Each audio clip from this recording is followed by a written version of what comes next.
Buenas tardes, ¿no? Estoy encantado de estar aquí con vosotros y debo comenzar felicitando al Instituto por esta iniciativa, ¿no? Son iniciativas que en el fondo lo que denotan es el buen hacer, ¿no? Y hay que echar muchas horas de trabajo, pero los alumnos que estáis disfrutando de estos años en el Instituto pues seguramente lo recordaréis, os lo recordarán, ¿no? Porque habréis sido las promociones que habéis participado en un programa de estas características, ¿no? Y esto no es muy frecuente en toda España, ¿no? Ni aquí en la provincia de Alicante. Por tanto, enhorabuena al Jaime II y deciros que estoy encantado de estar esta tarde aquí, ¿no? Es una de las facetas que a mí más me gustan de la labor que se lleva como universitario, ¿no? Pienso que la universidad tiene que estar muy en contacto con la sociedad y bueno, pues el contacto sobre todo de aquellos que venimos de carreras de las que llamamos de letras o en el tránsito entre las letras y las ciencias sociales, pues todavía más, ¿no? Por tanto, bueno, pues os agradezco que estéis aquí y os voy a hablar, hasta que os canséis, de la protección del medio ambiente en Europa, ¿no? Quiero comenzar diciendo que todas estas cuestiones de Europa para vosotros pues ya es algo muy habitual, ¿no? Pero hablar de Europa hace 20-25 años y hablar especialmente de la protección del medio ambiente en España, en el marco de la Unión Europea, pues era algo muy poco frecuente, ¿no? Hoy ponemos el telediario y tenemos siempre alguna noticia, ¿no?, vinculada con el medio ambiente y muchas noticias que nos vinculan a Europa, ¿no? Y con esto os quiero decir que bueno, sois una generación que vais a poder disfrutar de los beneficios académicos que os da Europa, ¿no? Y eso lo tenéis que aprovechar al 100%.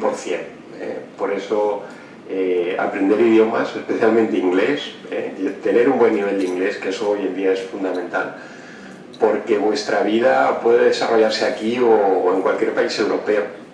Hoy en día ya no tenemos que limitarnos a pensar que voy a encontrar trabajo al lado de mi casa, porque rara vez se encuentra ese trabajo al lado de casa y tenéis que tener la mente abierta. Pensar que Europa es grande, ahora lo veremos, somos muchos millones de personas que vivimos aquí y hay también muchas posibilidades de desarrollo, de trabajo en los campos de estudio que cada uno de vosotros y vosotras escojáis. Por eso insisto mucho en que tener un buen nivel de idiomas es fundamental. Bueno, vamos a empezar. Últimamente estoy leyendo algunas obras de este autor, de este poeta mexicano, que es además un activista ambiental, fue uno de los activistas mexicanos más importantes que hace unos años, cuando saltó un conflicto entre Estados Unidos y México por el desarrollo de la península de Baja California, habían proyectos muy descabellados de construir pues muchas viviendas, hacer muchos resorts turísticos en aquella zona, y eso iba a afectar a las ballenas que hay en la Baja California, ¿no?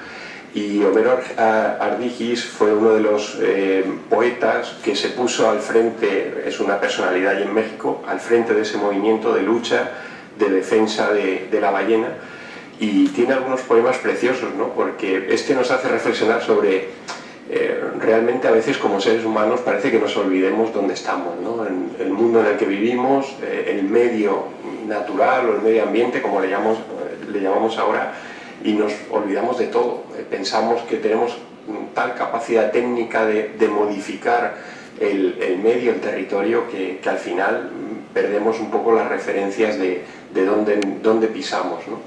Bueno, pues sirva esta reflexión para comenzar la exposición. Y yo quiero mostraros, os decía, hace 20-25 años hablar de estos temas con una perspectiva europea era muy complicado, ¿no? Porque España, como sabéis, entra en la Unión Europea en el año 85, realmente fue en el 86, el 1 de enero del 86, Y a partir de ahí nos empiezan a llover una serie de cuestiones que nos vienen impuestas desde Europa para que cumplamos. Hoy en día estamos muy preocupados por la economía y Europa nos está marcando los deberes a hacer para reducir el déficit y demás, ¿no? Lo vemos casi a diario en las noticias. Pues en el año 86 una de las primeras cosas que tuvimos que empezar a aprender y a modificar de nuestro comportamiento como sociedad aquí en España fue la cuestión ambiental. Hasta entonces en España pues no teníamos una conciencia ambiental de protección de espacios, de la naturaleza, de los temas de contaminación. Bueno, pues se hacían algunas cosas muy puntuales, pero realmente no teníamos una política ambiental. Fue la Unión Europea la que nos metió en ese follón, por decirlo así, de empezar a diseñar toda una serie de políticas, de medidas que tienen como objeto principal el medio ambiente. Y efectivamente Europa, todas estas cuestiones de la planificación del territorio, de la gestión del ambiente, del medio ambiente, cada vez se las ha ido tomando más en serio, ha ido dándoles más importancia, y el último paso es la cita que tenéis arriba. Procede de la llamada Estrategia Territorial Europea, ¿no? En Europa ahora, como países miembros de la Unión, estamos obligados a cumplir unos objetivos de planificación territorial. Esto nos viene marcados por un documento que se aprobó en ese año, en el año 99, que llamamos la Estrategia Territorial Europea, y que lo que nos venía a decir, ahora luego lo veremos en alguna transparencia, lo que nos venía a decir es que el territorio, el medio ambiente que integra ese territorio es muy importante para Europa. Y bueno, pues a partir de entonces ha cambiado un poco la manera de entender la relación entre los ciudadanos europeos y su territorio. Y ahora veréis algunas manifestaciones, algunas han sido muy positivas, otras pues en fin, cada país va al ritmo que va, y España pues en esto a veces se queda un poquito más atrasada, pero tenemos todos al menos ese paraguas común de proteger la naturaleza y de llevar en cuenta que las actuaciones que hagamos sobre nuestro medio tienen que ser lo más sostenibles, lo más respetuosas posibles con el medio, ¿no? En definitiva, es un poco volver a esa frase de un geógrafo clásico, ¿no?, francés de los años 60, que nos decía que debemos reflexionar un poco sobre la condición finita del medio. Es decir, pensamos que el agua nunca se nos va a acabar, que podemos explotar riquezas minerales y que nunca se van a acabar. Pensemos, por ejemplo, en el petróleo, en el carbón, etcétera, ¿no? Y eso no es así.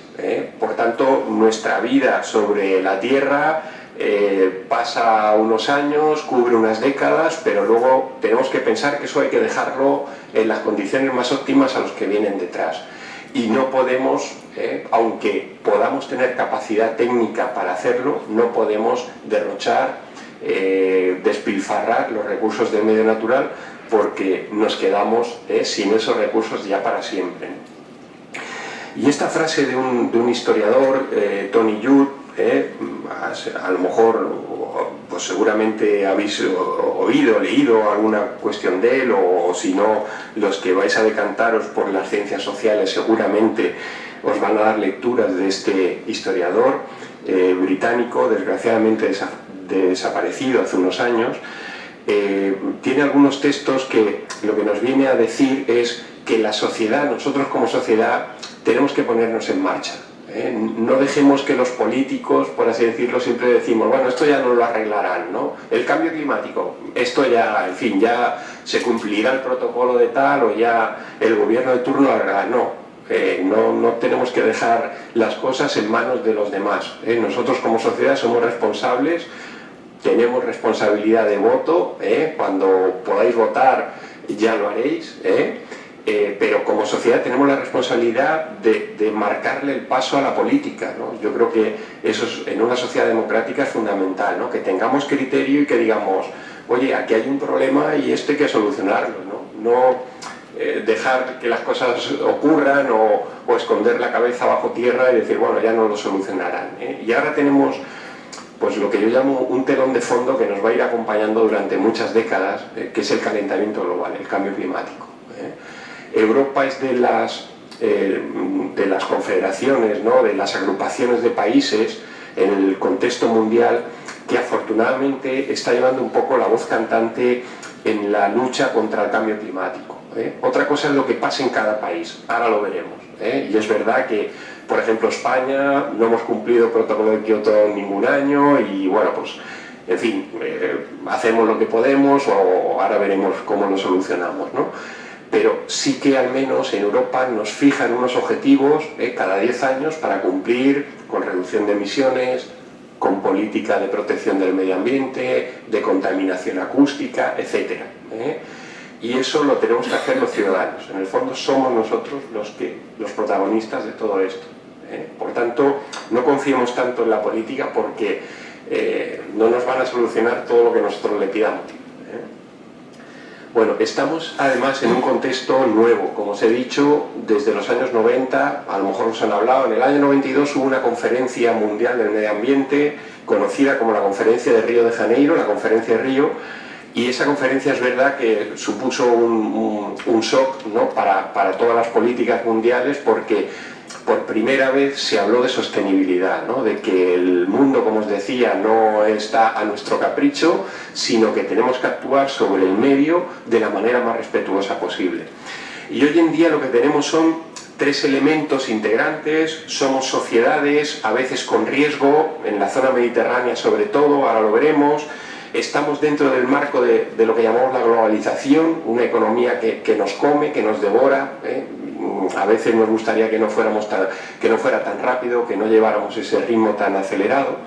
Y luego ese telón de fondo que os decía, que va a ir marcando las políticas de las próximas décadas. Como ahora veréis, en Europa, como os he dicho, se lo han tomado en serio y nos van marcando objetivos cada 10 años para intentar reducir los efectos o el impacto del cambio climático.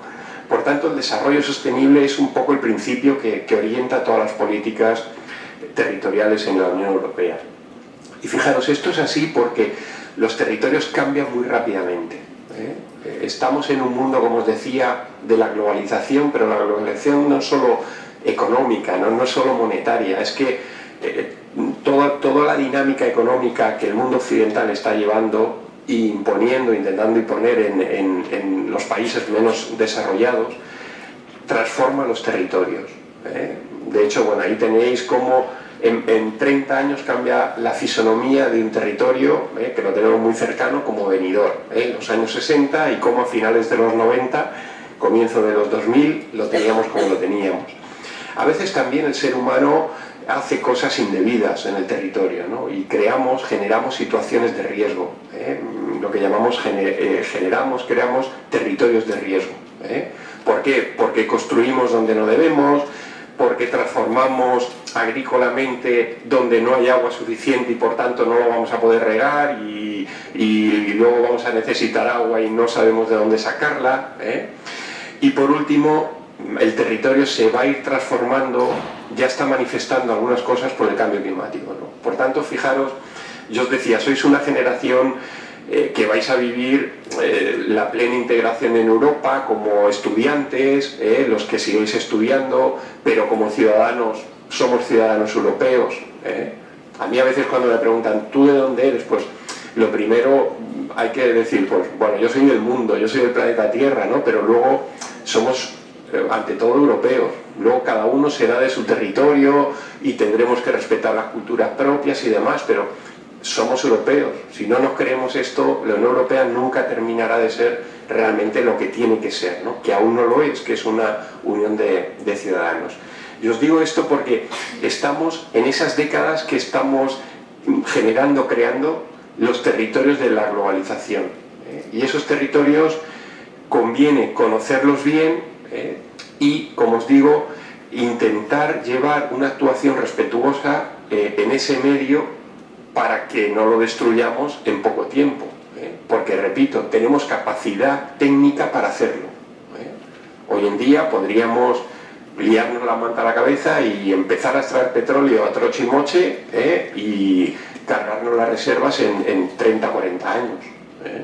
Bueno, por eso os digo que todo tiene que hacerse en su justa medida, de una manera sensata y respetuosa con el medio. Fijaros, hay un dato que a mí en los últimos años me preocupa.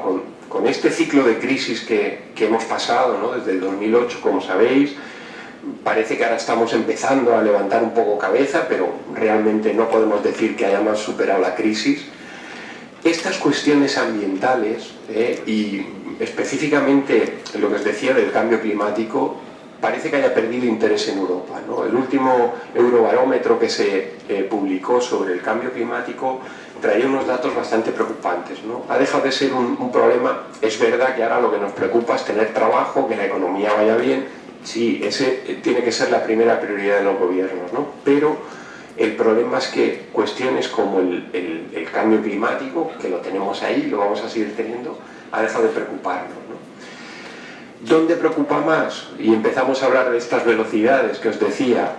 En los países que veis ahí pintados en color azul más oscuro, más fuerte, son los países que les interesa más, les preocupa más estas cuestiones, están llevando a cabo medidas a pesar de la crisis. Es verdad que estos países no han pasado con tanta virulencia la crisis económica como aquí, pero es verdad que hay muchos países de la Unión Europea donde el tema del medio ambiente ha dejado de ser una prioridad.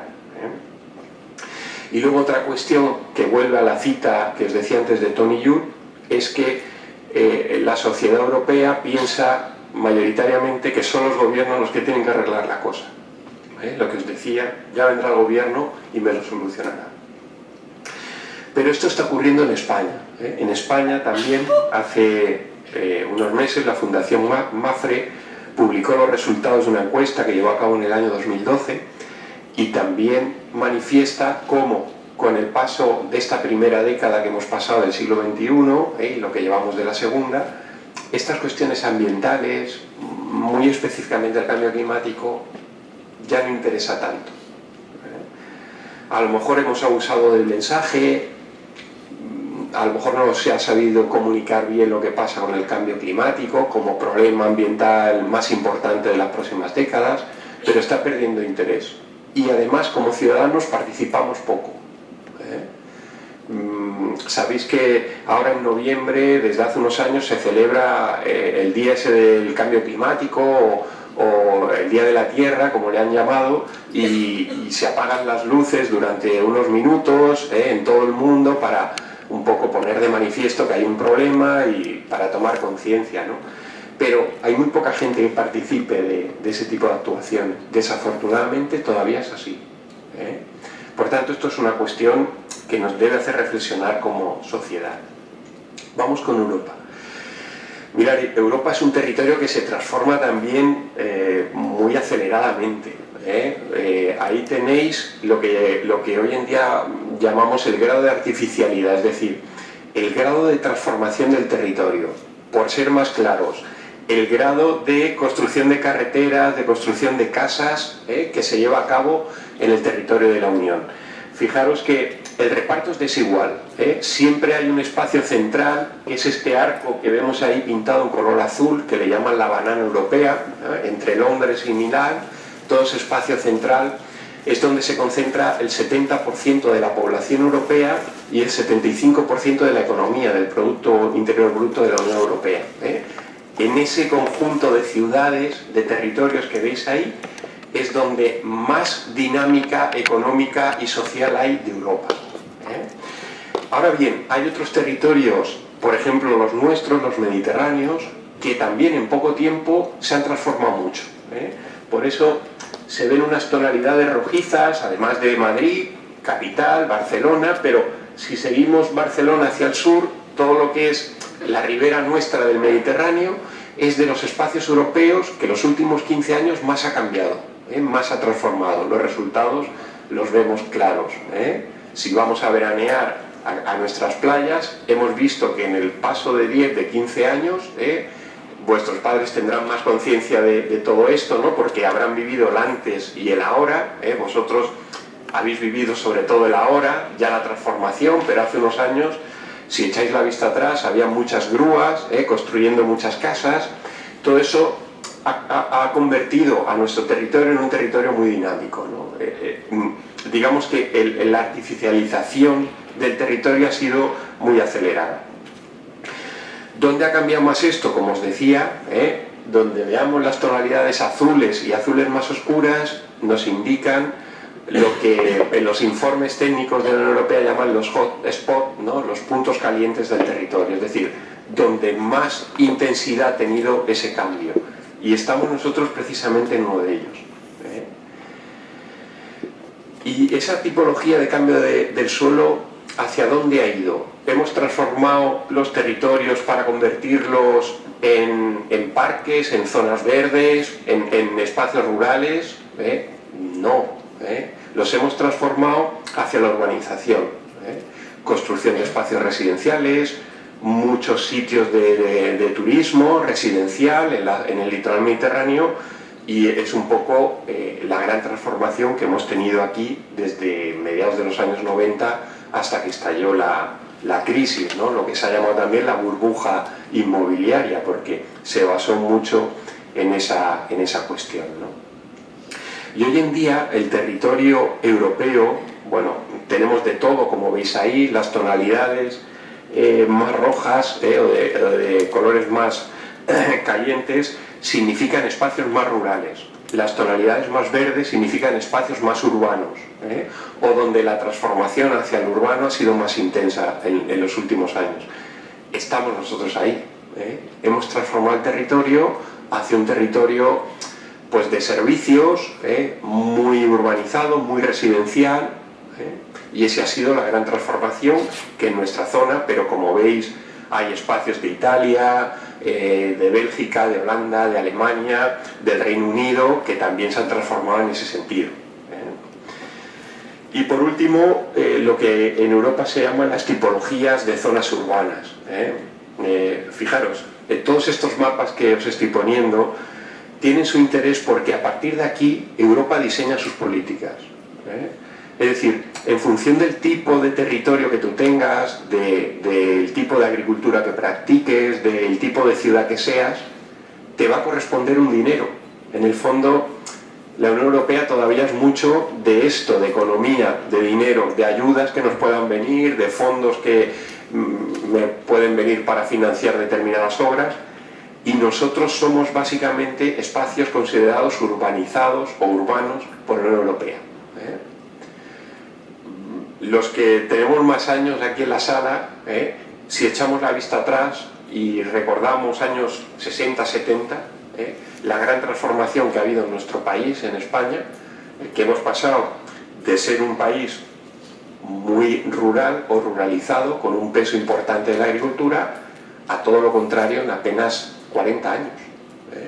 A todo lo contrario. La agricultura tiene un peso paisajístico importante, pero económico cada vez menor, y sin embargo la economía terciarizada o cuaternaria, como se le llama también en algunos sectores, pues es la principal, ¿no? ¿Y hacia dónde va Europa? ¿Hacia dónde se mueve Europa? Pues Europa, los gobernantes de la Unión Europea saben que hay regiones que tiran del carro y otras que no. Hay regiones dinámicas y regiones que no son tan dinámicas. Como os pongo ahí, hay regiones que cuentan para Europa y otras que no. Me diréis, ¿dónde estamos nosotros para no preocuparnos? Pues sí, estamos en uno de esos ejes que cuentan para Europa, en el eje mediterráneo que se llama, ¿no? En el arco mediterráneo, desde el norte de Italia, todo el sur de Francia y básicamente hasta la región de Murcia, somos territorio de los que cuentan, porque nuestra economía es dinámica y está muy enfocada hacia la producción de servicios o de bienes que se venden en Europa. Pero hay territorios de España que no lo son. ¿Qué va a pasar con esos territorios? Ahora luego veremos lo que puede pasar, las proyecciones que tiene Europa para las próximas décadas. Bueno, yo he preparado una exposición de mucha imagen. La primera parte es más bien geográfica, por deformación profesional, porque primero debemos conocer cómo está Europa en estos momentos, cómo es la Europa ambiental y física que tenemos, y luego iremos viendo los problemas ambientales y las políticas ambientales. Me diréis, si me vas a hablar del medio ambiente, ¿por qué empiezas con este mapa? Porque el medio ambiente es el ser humano también. no perder en cuenta, no perder de vista que cuando hablamos de medio ambiente no hablamos de árboles o de animales solo, eso es una parte importante, pero el medio ambiente no tendría sentido, las políticas ambientales, si no estuviera el ser humano sobre la superficie terrestre. No tendría ningún sentido ir aplicando medidas de conservación. ¿Para qué? Sí, para conservar las especies, pero lo interesante es que nos podamos beneficiar, entre comillas, los seres humanos de un buen estado ecológico del territorio. Por eso empiezo con este mapa. ¿Dónde estamos situados, la población? ¿Dónde se acumula, por así decirlo, la población en Europa? Pues, como os digo, se acumula en la llamada banana europea central. Ahí es donde hay mayor densidad de población, pero luego hay ejes esparcidos, o bien hacia Italia, en menor medida hacia el este de Europa, y también hay un eje que es la península ibérica, algunos espacios de la península ibérica, Madrid evidentemente por razones de capitalidad, pero el eje mediterráneo, el litoral mediterráneo, es otro de esos espacios donde se acumula población, ¿no? Como teníais ahí, pues somos más de 500 millones de europeos que vivimos en este espacio. ¿Y dónde nos concentramos? En núcleos urbanos. Hablar de medio ambiente, hablar de ciudad parece contradictorio, pero es fundamental que entendamos esa interacción. Porque el medio ambiente nos interesa protegerlo, respetarlo, conservarlo, porque somos sociedades urbanas, urbanizadas. Y necesitamos tener espacios de escape, espacios de ocio, espacios de recreación, que nos saquen un poco de la rutina de la ciudad. De ahí la importancia, como os digo, de la integración entre la ciudad y el medio. Y en Europa hay diferentes tipologías demográficas, ¿no? ¿Qué regiones crecen y cuáles no? Las que están pintadas en colores más rojos, más marrones, son las que más crecen frente a las azules que pierden población. Por eso os decía, hay regiones que cuentan más para Europa que otras. ¿Por qué contamos más? Porque además de la economía y tal, aquí estamos situados bastantes millones de personas y además, pues a veces viene más gente. Tenemos fenómenos de inmigración, que pueden ser inmigración laboral, ahora está llegando mucha menos gente a España y aquí a nuestra zona porque con la crisis económica se para el flujo, pero a comienzos de los 2000 éramos de las regiones de Europa donde más cantidad de población llegaba, ¿no? Del norte de África, del este de Europa, de Sudamérica, venían a trabajar aquí, o también vienen a jubilarse, como sabéis. Si vais por la zona de playas, veréis a gente mayor que hablan en inglés, que hablan en alemán, que están aquí jubilándose, pasando sus últimos años de vida, han comprado una vivienda y van a pasar aquí. ¿Por qué? Porque las condiciones ambientales, climáticas, les son gratas y se vienen aquí a pasar esos años. Por tanto, somos algunos territorios, digamos que contamos más desde ese punto de vista que otros. Y hay especificidades del territorio, porque seguramente los que habéis dado ya geografía de España, dirán, España en su conjunto es uno de los países más montañosos de Europa y os sorprende el tema, ¿no? Pero es así, pensamos siempre en Suiza, en tal, en esas montañas altas, pero España en su conjunto es uno de los países, tenemos una meseta elevada y luego muchos relieves que la rodean. Bueno, pues esa es la especificidad. Hay territorios más fluviales, por así decirlo, en Europa, más llanos, hay otros más montañosos. Nosotros estamos en esa parte más montañosa del conjunto de Europa, ¿no? Y como sabéis, tenemos una riqueza de relieves brutal, desde los movimientos primitivos, caledonianos, hercinianos, alpinos, se han ido generando montañas muy diversas, de materiales muy varios en toda Europa. Ahí tenéis la diversidad geológica y geomorfológica de Europa, ¿no? Tenemos diferentes climas, aquí apenas llueve frente a lo que pasa en la costa atlántica francesa, en el Reino Unido, en Bélgica, en Holanda, y hace mucho menos frío aquí que lo que tienen en Polonia, por ejemplo, en Chequia, en fin, tenemos también una diversidad de climas. En este punto, y como tiene que ver con el medio ambiente, os traigo esta transparencia, ¿no?, que nos habla de la potencial de producción de energía fotovoltaica. Esto luego lo comentaremos cuando hablemos de las políticas para mejorar nuestro medio ambiente, evitar el cambio climático. Pues es una barbaridad, fijaros, que en regiones como las nuestras no se esté aprovechando mal la energía solar. Debería haber un aprovechamiento mucho mayor. Y a veces los gobiernos actúan en contra de esto, que es algo descabellado, ¿no? Penalizan el que uno tenga una placa solar en su casa y que produzca energía. ¿Por qué? Si es hacia donde tenemos que ir. Si queremos un mundo sin petróleo, sin emisiones de gases de CO2, tenemos que fomentar, entre otras, la energía solar. Y nosotros somos un potencial. En Europa, la zona mediterránea es la que más horas de sol al año, como sabéis, tiene, ¿no? O usemos el viento también.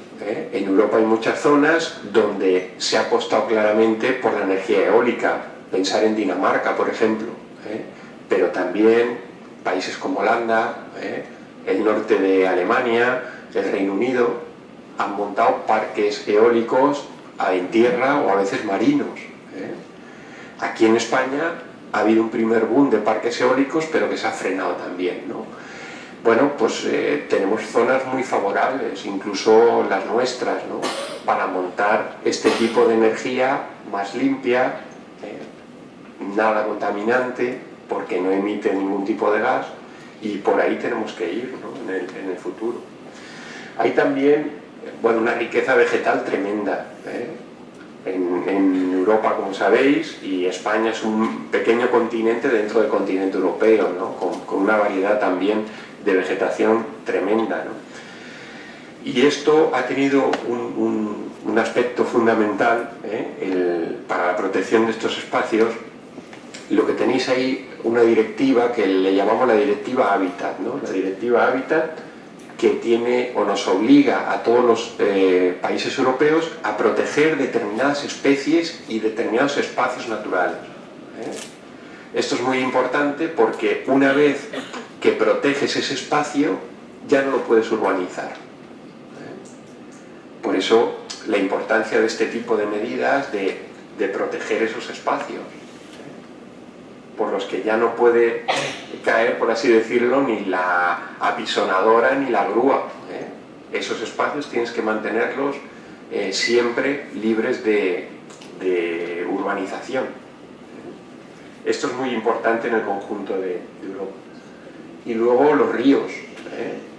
Europa tiene una diversidad también de ríos, de muchos regímenes fluviales. España también, como ese mini continente que somos dentro de Europa, ¿no? Y hay zonas con poca agua, pocos ríos. Por ejemplo, la nuestra, apenas tenemos ríos porque no llueve mucho. En fin, no hay un régimen que pueda ser regular frente a los grandes ríos europeos que, como sabéis, son también vías de comunicación. Los grandes ríos europeos están conectados entre sí para poder transportar viajeros y mercancías. Aquí en España esto no lo conocemos, o históricamente se empleó, pero no lo conocemos tanto, ¿no? Y por último, los suelos. Todo esto nos da una diversidad de suelos tremenda. Esos suelos debemos respetarlos, porque ahora veremos que no los hemos respetado. Y tenemos parte de los suelos europeos contaminados. ¿Por qué? Porque la agricultura ha hecho un uso muy abusivo de abonos, de fertilizantes, y todo eso pensamos que se quedan allí en la tierra y no pasa nada. ¿Qué pasa? Y ahora veremos las consecuencias que eso tiene. ¿Qué es lo que os decía? Europa nos obliga, desde hace ya años, a no usar abonos nitrogenados en la agricultura. Están prohibidos porque si no incumplimos una de esas leyes europeas que llamamos directivas, que nos penaliza si nuestros suelos alcanzan un grado de contaminación X, que es el que fija la directiva europea. Y España tiene zonas que están afectadas por esa directiva, entre otras, pues hay una muy próxima que es toda la zona del Golfo de Valencia, el entorno de la ribera, en torno a la Albufera de Valencia, ribera del Júcar hacia la ciudad de Valencia, pues se ha abusado de los abonos nitrogenados, ¿no? Y está declarada como una zona de contaminación a nivel europeo, entre otras que veis ahí, como el Valle del Guadalquivir, hay sectores del Valle del Tajo también, del Tajo Medio. Hay problemas en los ríos por carga orgánica o por fosfatos que proceden de todos estos vertidos que la industria o la agricultura ha ido haciendo a los ríos. Veréis cómo esto afortunadamente está empezando a cambiar. Ya tenemos, por así decirlo, herramientas legales para prohibir los vertidos y mejorar la calidad de nuestros ríos. Y un tema menos conocido, porque cuando oís esto del agujero del ozono, ¿no? Y pensamos, bueno, esto será un problema, se ve que hay ahí un agujero, un hoyo, y está entrando... Bueno, pues hay otro ozono que no es ese de la Antártida que está provocado, ¿no? por los CFCs famosos y demás, que es el ozono que respiramos a diario, el ozono de la troposfera, el ozono que hay en nuestra atmósfera. Y aquí se está comprobando en los últimos años que hay un incremento de la proporción de ozono que hay en el aire. Y el ozono en cantidades altas es contaminante. Así como a veces entramos en un bar y vemos un aparatito que lanza como una especie de rayos, un purificador, y nos pone ahí, purificador del ozono, ¿no? O lanza como... Bueno, a poca cantidad es purificante, ¿no? Y ahora cuando salgáis a la calle, se ha caído el chaparrón que estaba lloviendo, si respiráis notaréis que el aire está limpio porque tiene concentración de ozono, pero una concentración en unos niveles que lo hace saludable. El problema es que con emisiones que hacemos en la industria y también por usar determinados productos en la agricultura, se está condensando ozono que llamamos malo, el ozono malo, el ozono troposférico. Y esto también es un problema que ahora la Unión Europea se ha dado cuenta y ha aprobado hace poco una directiva para evitar este problema, ¿no? Y una cuestión que no caemos en la cuenta porque somos urbanos y vivimos precisamente bajo la luz, que es la contaminación lumínica. Ahí tenéis el mapa de contaminación lumínica de Europa, que corresponde con el mapa que hemos visto antes de mayor densidad de población y dónde están las ciudades más importantes de Europa, porque es así. ¿Qué regiones son dinámicas económicamente? Ahí las tenéis pintadas como zonas con contaminación lumínica. ¿Para esto hay solución? Sí. Hay determinados aparatos, farolas y demás en las ciudades que tendremos que ir cambiando para evitar la contaminación lumínica. ¿A quién perjudica la contaminación lumínica? Realmente a nadie, en el sentido de que no me mata la contaminación lumínica. Lo que manifiesta es un derroche, un despilfarro. Y a aquellos que os guste mirar el cielo, aquí en la ciudad de Alicante, bueno, no es una ciudad muy grande, pero si os vais a una ciudad un poquito mayor, no veréis las estrellas muchos días, porque la luz de nuestras ciudades nos impide ver el cielo estrellado. Tenemos que irnos hacia las montañas que hay por el interior para poder ver una noche, o en agosto cuando nos dice la lluvia de estrellas de las Perseidas y tal. Aquí en Alicante no las vemos. ¿Por qué? Porque tenemos exceso de iluminación, contaminación lumínica. Esto Europa también lo ha empezado a prohibir. Ya está obligando a los municipios a que cambien el tipo de farolas. Y una cuestión en la que a veces no caemos, ¿no? Y es el tema de el medio a veces se comporta de manera violenta, se manifiesta de manera extrema, inundaciones fuertes, temporales de viento. En algunos de estos episodios muere gente. Por tanto, no estamos solamente hablando de la parte natural o climática, sino que eso está afectando a la economía y a la población que hay en Europa. Y hay territorios europeos, como veis ahí, con mayor riesgo que otros. Los que tienen los colores violetas o rojos son los espacios europeos, las regiones europeas con mayor nivel de riesgo. Fijaros cómo está la provincia de Alicante. Es una de las provincias europeas con mayor nivel de riesgo en el conjunto de toda Europa.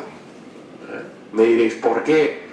Pues porque aquí tenemos posibilidad de que llueva fuerte, de que no llueva, y por tanto también es un problema, de que haya temporales de viento, de que a veces tenemos golpes de calor fuertes, pero sobre todo los dos primeros son muy importantes, y los terremotos. Somos un espacio que puede sufrir terremotos, y todo esto ¿dónde? Pues en una provincia como la nuestra, que tiene bastante población, bastante actividad económica implantada, suelo muy transformado, por tanto somos muy vulnerables a que ocurra algo de esto. Por eso Europa lo sabe. Estos mapas que tenéis ahí que pone ESPON, son las siglas de Observatorio Europeo de Ordenación del Territorio. Es un observatorio que está en la web, se puede consultar en la web, que va colgando informes de determinados temas, de medio ambiente, de economía, de ferrocarriles, de puertos, tal, de agricultura.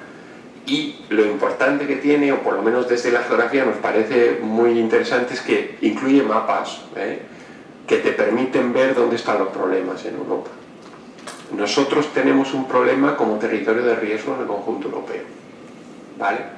Y eso hay que solucionarlo. Tenemos inundaciones, tenemos terremotos, tenemos posibilidad de temporales en toda Europa, especialmente en la parte atlántica, y tenemos posibilidad de, como digo, de sismicidad y de oleaje de tsunami también. Y tenemos también riesgo de sequías. En algunas zonas de Europa, especialmente las mediterráneas, son las que tienen más riesgo. Pero si os fijáis en ese mapa, ahí os llamo la atención para que veáis la parte del Reino Unido. Y ahí está pintado en color rojo Londres. Me diréis, ¿Londres puede pasar sequías? Puede pasar sequías. Y ha habido, en los años 90, cortes de agua en la ciudad porque no previeron que una situación de sequía como la que tuvieron les podía afectar al abastecimiento de agua. Por tanto, es una ciudad vulnerable. No está preparada para muchos días sin lluvia. En el Reino Unido, la definición de sequía es que pase 3 días sin lluvia. Para ellos una sequía es que 3 días no llueva. ¿Vale? Fijaros, esa definición, si la aplicáramos aquí, estaríamos perpetuamente en sequía, ¿no? Porque pueden pasar muchas semanas sin ver una gota, ¿no? Bueno, para que veáis que en función de la adaptación también al territorio, a las condiciones, las sociedades somos más o menos vulnerables.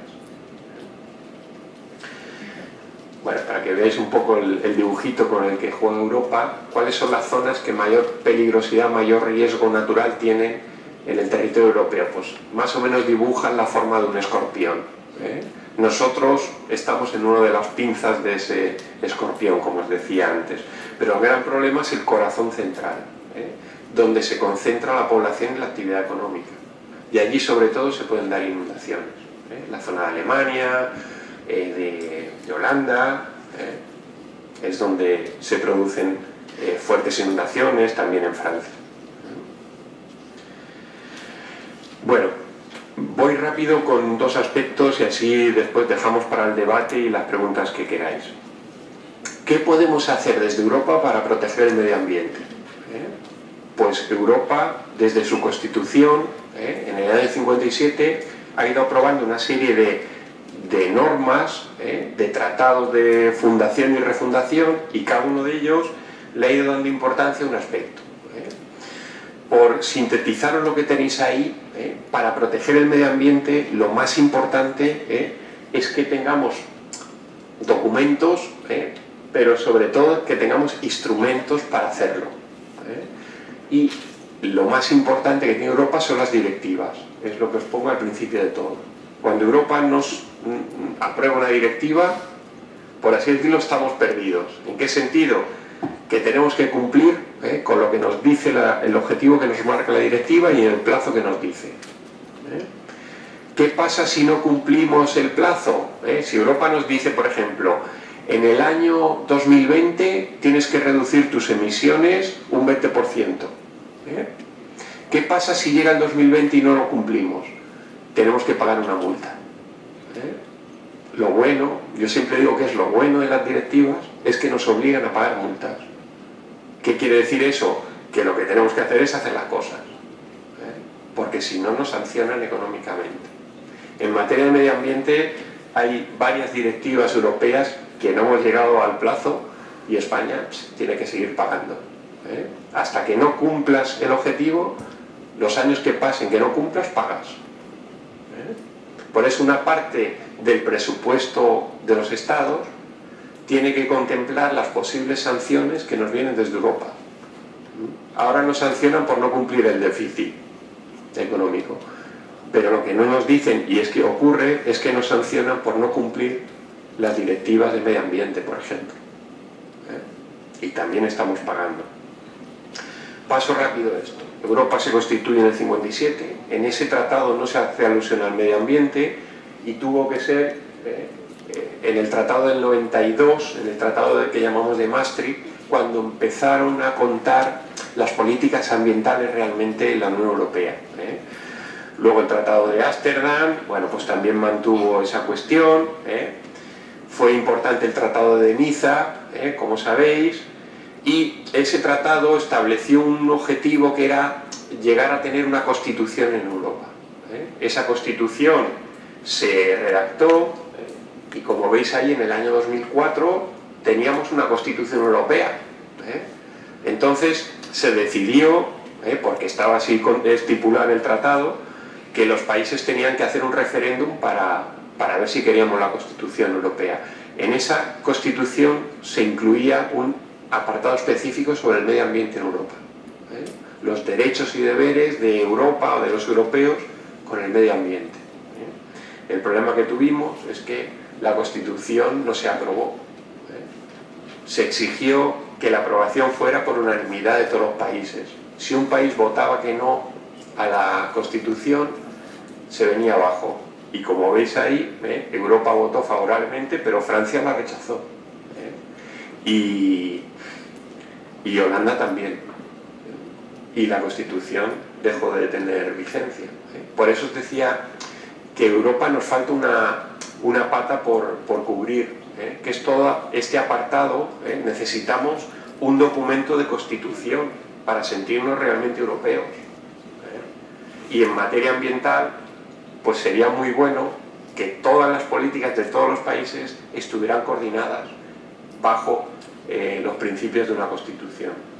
Hoy en día nos regimos por el Tratado de Lisboa, y hace unos años se aprobó un tratado de funcionamiento porque, en fin, habían algunos desajustes, estaban entrando nuevos países de la Europa del Este, y en todos ellos hay que decir que incluyen, yo no lo voy refiriendo, pero lo tenéis ahí, aspectos de medio ambiente. Junto a ello están los programas ambientales. En estos momentos estamos en el 7º programa ambiental de la Unión Europea.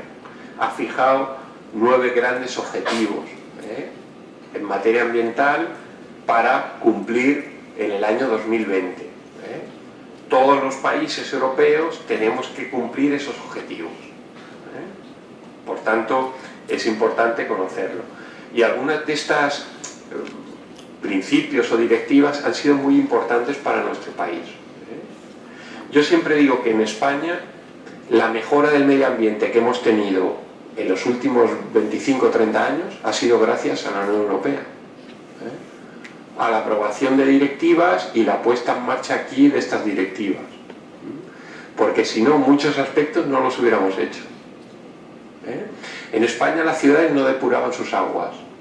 En los años 80 muy pocas ciudades tenían depuradora de aguas. Me diréis, joder, qué barbaridad.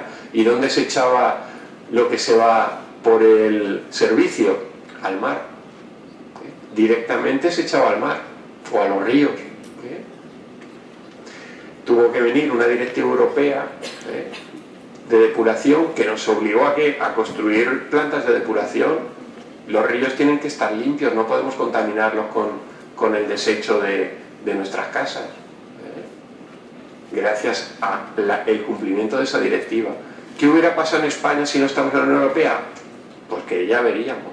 Hubiéramos ido, sí, las grandes ciudades, Madrid, Barcelona, Valencia y tal, hubieran tenido depuración, pero en el resto, pues bueno, si hubiera habido presupuesto, sí, si no, ya veríamos, porque mantener una planta de esas es caro. Lo mismo con la protección de espacios naturales, lo mismo con el impacto ambiental, lo mismo, y ahora luego hablaremos con el cambio climático. En fin, que ha habido una serie de directivas muy importantes, ¿no? Hoy España, fijaros, tiene protegido, es uno de los países de Europa que más superficie natural, ¿no?, de protección tiene del conjunto de países europeos. En España hasta los años 80 teníamos parques nacionales, teníamos una red de 13, 14 parques nacionales, no teníamos más. Os sonará Doñana, os sonará tal, era lo que teníamos. Ahora el 20% de todo el medio millón de kilómetros cuadrados de España está protegido. ¿Por qué? Por una directiva europea.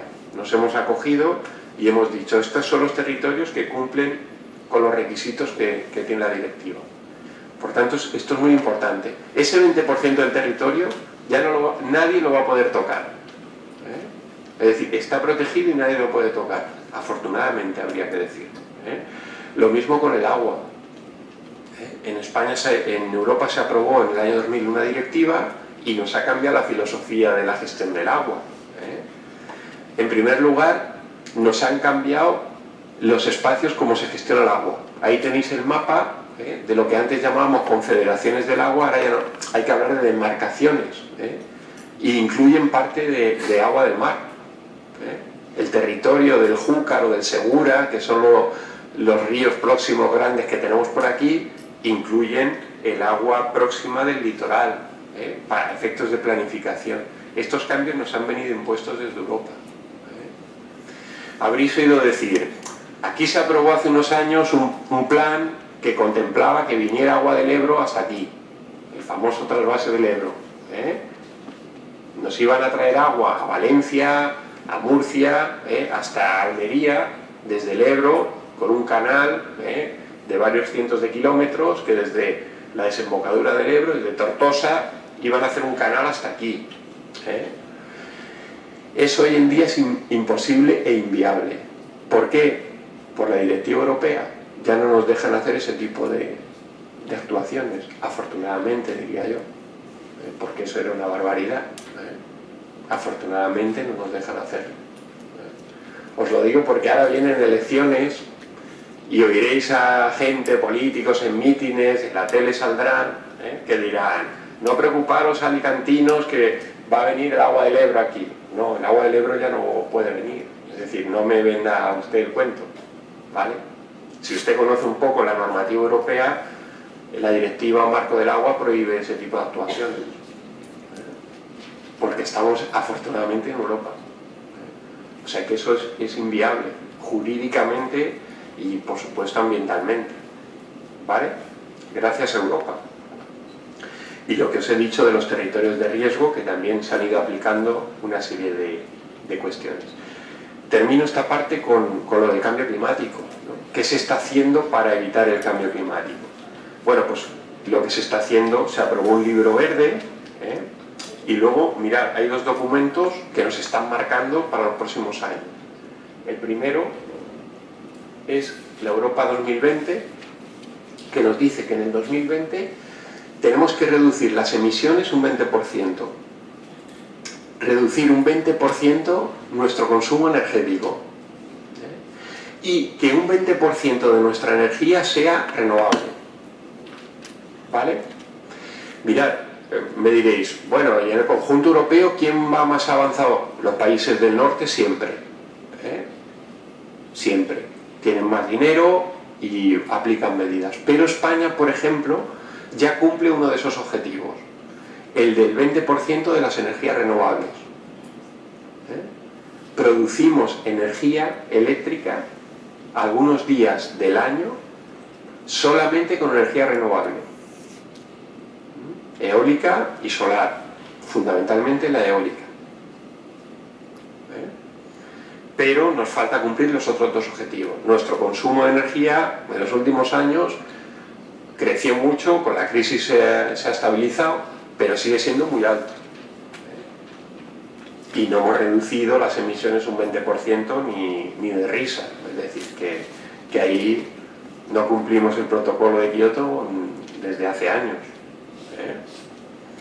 Pero Europa ha ido un paso más allá. Sabéis que hace unos meses se celebró en París una cumbre del cambio climático y se aprobó un documento. Ese documento nos dice que en el 2100 los países de todo el mundo tenemos que intentar que la temperatura del planeta no suba 2 grados más. ¿Vale? Bueno, ¿cómo se ha llegado a ese umbral de 2 grados y tal? Bueno, pues Europa llevó un documento más exigente, que no le hicieron caso con él, que fue ese. Europa decía que en el 2030 todos los países, por supuesto los europeos, tenían que reducir un 40% sus emisiones y que casi el 30% fueran de no renovables. Y hace unos meses se ha aprobado un último documento que dice en el 2050 Europa ya no puede consumir petróleo, es decir, energías procedentes de la quema de combustibles fósiles. 2050. Estamos a 35 años o menos. Es decir, que ya no podemos poner las pilas porque cambiar nuestro modelo energético, y Europa lo ha fijado. Veremos si de aquí a allí se cumple y qué negociaciones habrá. Bueno, lo que os vengo a decir es que esto nos marca como ciudadanos europeos. Aunque no lo notemos, nos marca. Hay otra directiva que a mí siempre me gusta comentar, que es la directiva de residuos. Ahora cuando salimos a la calle vemos contenedores de colores, un azul, un amarillo, el gris para la bolsa de basura tradicional, ¿vale? Luego hay uno verde para echar las botellas. Eso en España no lo teníamos hasta los años 2000, y todo fue porque Europa nos obligó a implantar con la directiva de residuos en el año 98, nos dijo: a finales del 2008 tenéis que tener implantado un sistema de recogida selectiva de basuras. Bueno, nos lo dijo a nosotros y a todos los países de Europa. Y gracias a eso se ha producido la transformación que hemos visto en nuestras ciudades. Seleccionamos la basura, tenemos bolsas distintas, tenemos contenedores, se recicla gran parte del cartón y del vidrio. España es de los países europeos que mejor, la verdad, ha trabajado ese tema. El vidrio prácticamente se recicla al 100%, y el cartón a un 70%, el papel y el cartón. ¿Por qué? Porque en esa directiva Europa decía: se acabó los vertederos que quemen la basura. En Europa no se puede ya quemar la basura. Por eso, aquí a la salida de Alicante había un vertedero, el de Foncalén, que hasta hace unos años pasabas por ahí, hacía una humareda ahí, un mal olor, porque se quemaba la basura. Ahora huele mal porque nos obligan, la directiva obliga a mantener la basura, seleccionándola, teniéndola expuesta para que, digamos, de una manera más biológica, la basura se vaya deshaciendo o transformando. Pero ya no podemos quemar la basura, nos la ha prohibido Europa. ¿Por qué no nos dejan? Por las emisiones de gases. Es que eso era un foco continuo estaban todo el día quemando antes los vertederos. Bueno, pues son estas políticas, como os digo, las que nos permiten decir que gracias a estar en Europa, España también ha mejorado en materia ambiental. ¿Cuáles son esas velocidades que os decía? Pues las velocidades es que los países nórdicos del norte de Europa, incluyendo Dinamarca, Alemania, estos van un poco por delante, porque han tenido una conciencia, una cultura ambiental, territorial, pues ya desde los años, después de la Segunda Guerra Mundial, ya han planificado los territorios pensando en no afectar al medio ambiente o hacerlo lo menos posible. Sin embargo, los países mediterráneos nos ha costado más, y en España especialmente porque entramos ya bastante tarde a la Unión Europea. Pero estamos recorriendo ese camino, en algunas cosas funcionamos bien, en la conservación de los espacios naturales, lo que os decía de los residuos, en eso pues Europa y España han hecho bastante bien los deberes, y gracias a eso nos estamos acomodando a lo que es la gestión del medio ambiente en Europa. Bueno, yo no sé, yo prefiero terminar aquí y que me preguntéis, y si de las preguntas puede surgir alguna otra imagen o algo, fenomenal, pero tampoco os quiero cansar, y creo que lo más interesante es que ahora preguntéis estas cuestiones, porque es una materia bastante interesante, ¿no? Y aunque no la vemos a diario, no caemos en la cuenta, toda nuestra relación con el medio es una relación ambiental, de medio ambiente, de cuestiones ambientales. La luz que usamos, el agua que bebemos, cómo nos comunicamos con la gente, cómo vamos de un sitio a otro, si es en transporte público o es en transporte privado. En el fondo todo eso tiene efectos sobre el medio ambiente. De lo sensato, prudente, racionales que seamos, y vosotros ya sois una generación que esto lo tenéis bastante asumido. Ha costado más a las generaciones anteriores, ¿no? Que no teníamos cultura ambiental ni territorial en nuestro país, y que todo esto nos parecía pues súper nuevo, es decir, que nos prohibieran, que nos hicieran tener cubos de basura distintos en casa, tal. Esto hace 20 años era impensable, ¿no? Vosotros ya lo habéis vivido desde pequeños, ya lo habéis vivido en casa, ¿no? Bueno, pues esto que lleváis ganado para intentar que la Unión Europea realmente sea un territorio destacado en materia de conservación del medio ambiente. Hay que decir que en el conjunto Europa no lo hace tan mal. En esas cumbres internacionales de los Kiotos y los cambios climáticos, Europa siempre es el conjunto de países que más iniciativas propone, junto con Japón. Hay otros países mucho más desarrollados, Estados Unidos, tal, que estos se hacen mal los remolones a la hora de promover políticas de conservación. ¿Por qué? Porque tienen un peso industrial muy grande, un peso de la industria automovilística tal muy grande, y todo eso pues cuesta más, o no lo quieren entender. Y hay países en crecimiento que ahora no quieren que les corten el crecimiento, como en la India, como China. Los dos países más poblados del mundo son los que más contaminan, sí, son los que más emiten también, junto a Estados Unidos, y ahora no quieren cortapisas al desarrollo, porque están creciendo mucho, están viendo que su nivel de vida va subiendo, y la gente... Esto del medio ambiente es una política en esos países muy subsidiaria, muy de segunda división. Termino con esta idea. Yo creo que una sociedad cuyo principio motor, que hoy en día es la economía, hoy todo nos mueve por la economía, desafortunadamente es así. Toda sociedad cuyo principio motor no sea el medio ambiente, en las próximas décadas, yo creo que está abocada a ser una sociedad un poco feliz, en el sentido de que no va a disfrutar de la riqueza de su medio ambiente, de lo beneficioso que... y sin embargo, en esto, aquí en España nos queda bastante camino por hacer. Estamos muy obsesionados con el tema económico, la crisis y tal, pero nunca hemos tenido, por ejemplo, una vicepresidencia del gobierno que tuviera las competencias de medio ambiente. Eso sería fundamental para un país. En Holanda, fijaros, hay un ministerio de cambio climático,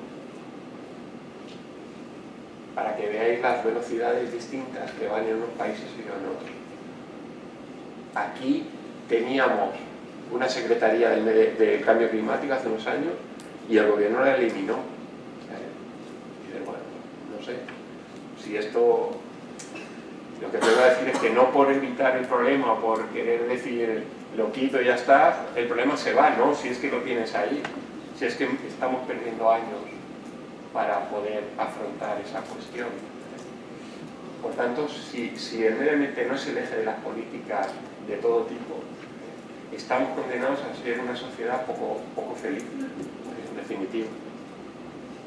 Bueno, pues muchas gracias y estoy a vuestra disposición, para lo que queráis.